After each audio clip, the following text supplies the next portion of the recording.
Hey food lovers, ready to take your taste buds on an epic global adventure? We're diving into the delicious world of fusion cuisines, where flavors from around the world collide to create mouth-watering masterpieces. From Creole fajitas to Italian tacos, you won't want to miss this culinary journey. Let's get cooking and explore new flavors together. Hello and welcome to Fusions. Today we're going to be making a twist on a Hungarian stew called goulash, and we're going to be making it Cajun style. The nice thing about these two dishes are that Hungarian goulash, the hallmark of that is using paprika and black pepper. With the Cajun mix, our shared Cajun mix has not only paprika and black pepper, but it also has cayenne pepper and white pepper, which gives it an extra oomph. Many people think that goulash has macaroni in it. I've been told by two separate Hungarians that that is not the case, that potato is the main starch that's in traditional goulash from Hungary. Also, with the Cajun twist, we're going to be using shrimp at the end rather than beef at the beginning. So let's get started. We're going to start with some onion dice and some carrot. And I'm going to split the fat end of the carrot so that it cooks the same as does the small end of the carrot.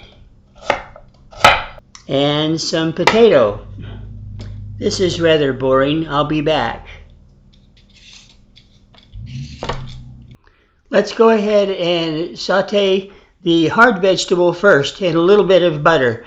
The typical Hungarian recipes typically call for animal fat or lard, if you will, but we're going to use butter simply because that's what I have and it tastes great.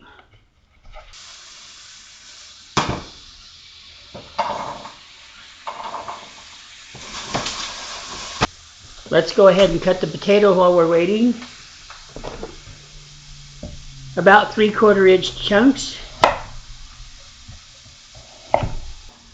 I'm going to cook it till the onions are starting to clear. I don't want these actually burnished at any point though. For the color, we needed a nice clear color. Okay, time for the potatoes and then some water. I'm going to be using just enough water to cover plus about 1/4 inch. Now that the potatoes and carrots and onions are covered with water, we need to bring that to a boil and then reduce to a simmer. We want to cook the vegetables until they're just done and not overcooked. One of the things that we need to do now is actually flavor the stock to flavor the goulash. Share Cajun is a delightful mix, but it definitely has some character. We kept it a little bit mild so that you can use as much as you want, and add a little salt if you need. Here at Spice Roads, we keep the salt content down so that you can decide on how hot you want to make your dish.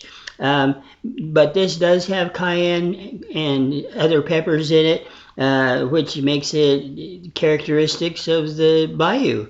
I'm going to be adding about 2 tablespoons now, and we can taste and rectify that later. Paprika does not toast well. It tastes scorched if it's actually toasted very well, like many of the spices that we do in these videos you'll see. So we're putting in the water first with the vegetable, let that cook for about a minute, and then we'll start adding our spice blend. I'm going to add that now though.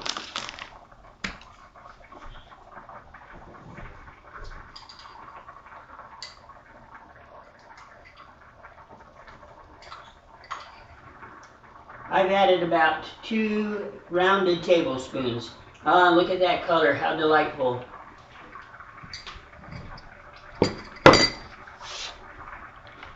And now we let it cook. My potatoes are about 4 minutes away, and I want to save this extra time for the shrimp to cook and for a little tomato paste to go ahead and dissolve. I also may end up using our better beef gravy mix if it's not thick enough. We may be just fine, but this is a wonderful mix for tightening up sauces and soups. even if it is just a little bit, because it also adds an extra dimension of flavor. I'm going to put in the tomato right now. I'm only going to use about 1/3 of a can because this is just a half a recipe. You can use tomato sauce as well. This is just a little thin, so I'm going to use about 1.5 tablespoons of better beef gravy in just enough water to dissolve that. 1 tablespoon. Oh, probably 2 tablespoons.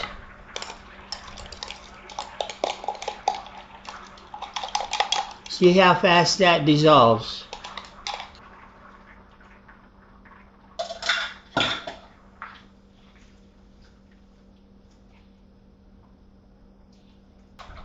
And now for the shrimp.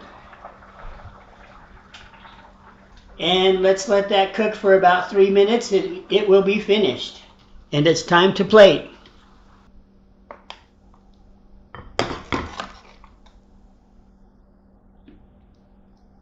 How beautiful.